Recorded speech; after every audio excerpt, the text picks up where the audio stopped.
So friends, ధ్యానం చేస్తున్న ప్రతి ఒక్కరికి ఒక సందేహం ఉంటుంది వాళ్ళ యొక్క ధ్యాన సాధన పట్ల. ఏంటదంటే, ఎంత ప్రయత్నించినప్పటికీ నేను సహజంగా జరుగుతున్న శ్వాసని గమనించలేకపోతున్నాను.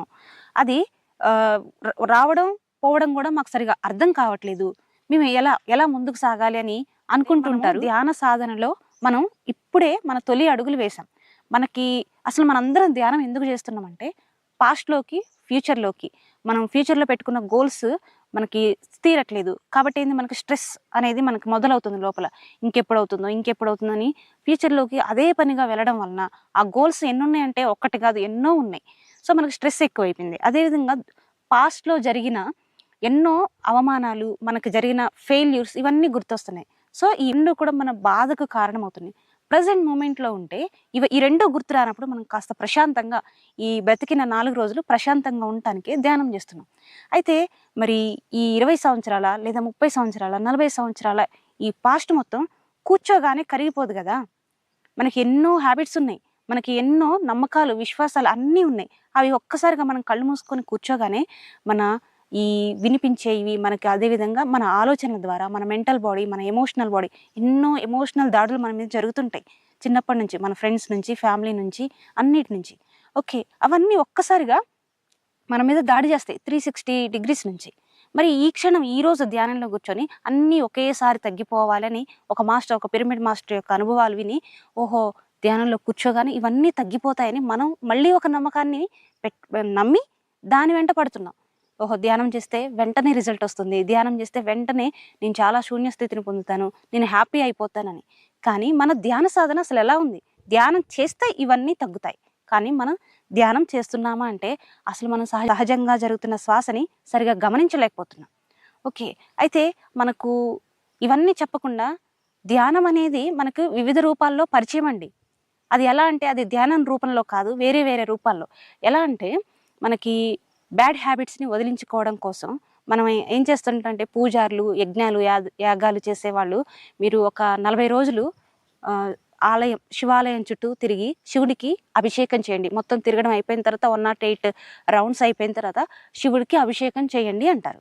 అయితే ఏంటి ఆ 108 రౌండ్స్ అంటే, 108 సార్లు తిరిగిన తర్వాత మన శరీరం ఏమైపోద్ది?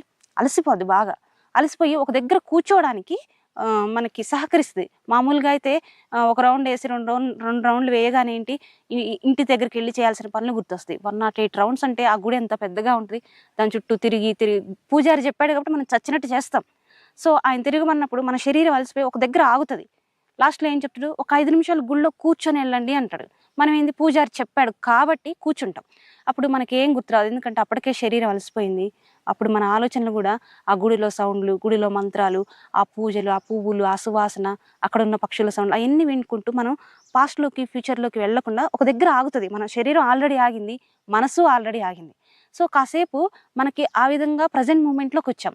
మన అయ్యప్ప స్వామి మాల, లేకుంటే దేవి మాల, దుర్గాదేవి మాల ఉంటాయి.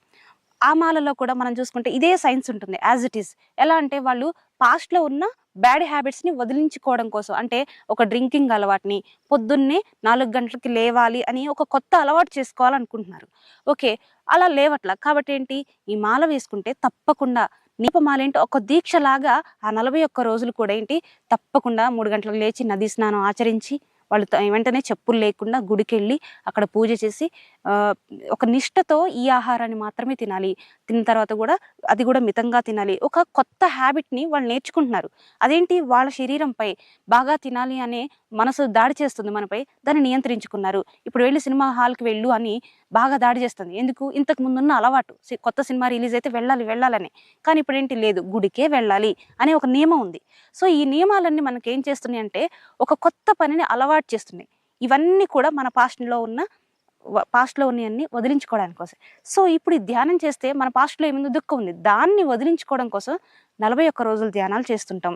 సో, ఏంటి, అందరూ ధ్యానంకొస్తారు. సో, ఇప్పుడు నేను ధ్యానం చేయాలని ఎవరైతే డిసైడ్ అవుతారో వాళ్ళెళ్ళి నిజంగానే గ్రూప్ మెడిటేషన్‌లో, లేకుంటే అఖండ ధ్యానం జరిగితే అక్కడ, లేకుంటే ట్రెక్కింగ్స్‌కి వెళ్తే అక్కడ వెళ్ళి వాళ్ళొక కొత్తది, పాతగా ఉన్న ఈ దుఃఖాన్ని, మన పాస్ట్‌లో ఉన్న ఈ లైఫ్‌ని వదిలించుకోవడం కోసం 41 రోజులు దీక్ష తీసుకోవాలి మనం గూడా. తీసుకొని వెంటనే రిజల్ట్ ఏం రాదు. ఓకే. 41 రోజుల సాధన తరువాత మనం ఎంత ప్రాక్టీస్ చేసాం అనే దాన్ని బట్టి మన శ్వాసని మన కంట్రోల్లోకి తెచ్చుకోగలం. అంతేగాని ఈరోజు కూర్చొని ఒక అర్ధగంట కూర్చొని ఇది నా వల్ల కావట్లేదులే, వాళ్ళకి వచ్చింది ఎందుకంటే వాళ్ళ కారణ జన్ములు కాబట్టి వచ్చింది, నేనేముంది నాకు రాదు అని మనం అనుకుంటుంటాం. కానీ అందుకే ప్రతిసారి ఏంటి ఫస్ట్ కూర్చోవడం నేర్చుకోవాలి. మనం 41 రోజులు నిష్టగా లేకుంటే 21 రోజులు కూర్చుంటే మనకి కూర్చోవడం అనే ఒక కొత్త అలవాటు అయింది. తర్వాత ఏంటి కూర్చొని ఏం చేసాం 2 గంటలు 3 గంటలు శ్వాసని అది సహజంగా జరుగుతుందా ఇదా కాదు, మనం స్టార్టింగ్లోనే ఉన్నాం కాబట్టి ఫస్ట్ గమనించాలి, శ్వాసని గమనిద్దాం. కాసేపటికి కొన్నాళ్ళకి ఏమైందంటే అనుకోకుండానే తెలియకుండానే మన బ్రెయిన్కి మనం ట్రైనింగ్ ఇచ్చాం కదా, ఇంకొక 41 రోజులు స్టార్ట్ చేసినప్పుడు మనం ఇంకాస్త బెటర్గా ఎక్కువసేపు కూర్చోగలం, ఎక్కువ శ్వాసతో ఉండగలం. ఇక్కడ బయటకు వస్తున్న శ్వాస, లోపలికి వెళ్తున్న శ్వాస, సహజంగా జరుగుతున్న శ్వాస ఇవన్నీ కాదు. ఇన్నాళ్ళు మనకి శ్వాస అనేది ఒకటి ఉందని తెలియకుండానే ఇన్నాళ్ళు బ్రతికాం. సో అలా ఆ సహజంగా జరుగుతున్న శ్వాసను కూడా మనకు తెలియకుండానే సాధన చేస్తే గమనించగల కెపాసిటీ మనకు వస్తుందన్నమాట. అంతేగాని ఈరోజు కూర్చొని ఈరోజే రిజల్ట్ రావాలనేది మనకు వద్దు.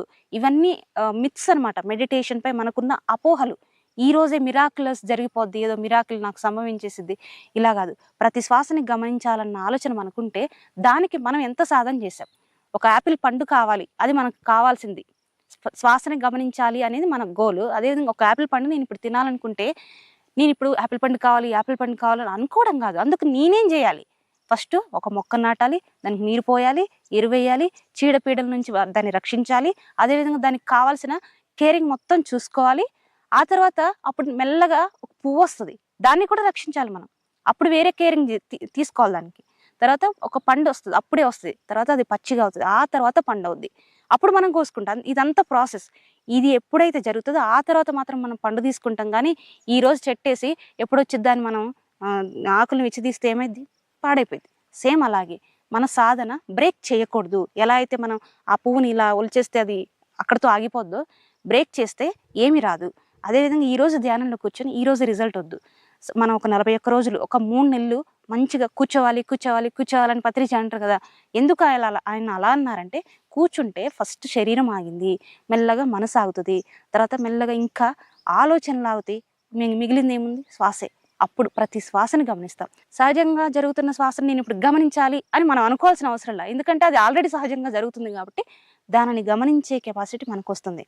సో మై డియర్ ఫ్రెండ్స్, అనవసరంగా మనం ఒక ఊహలు, ఒక ముందే రిజల్ట్పై ఫోకస్లు ఇవేమొద్దు.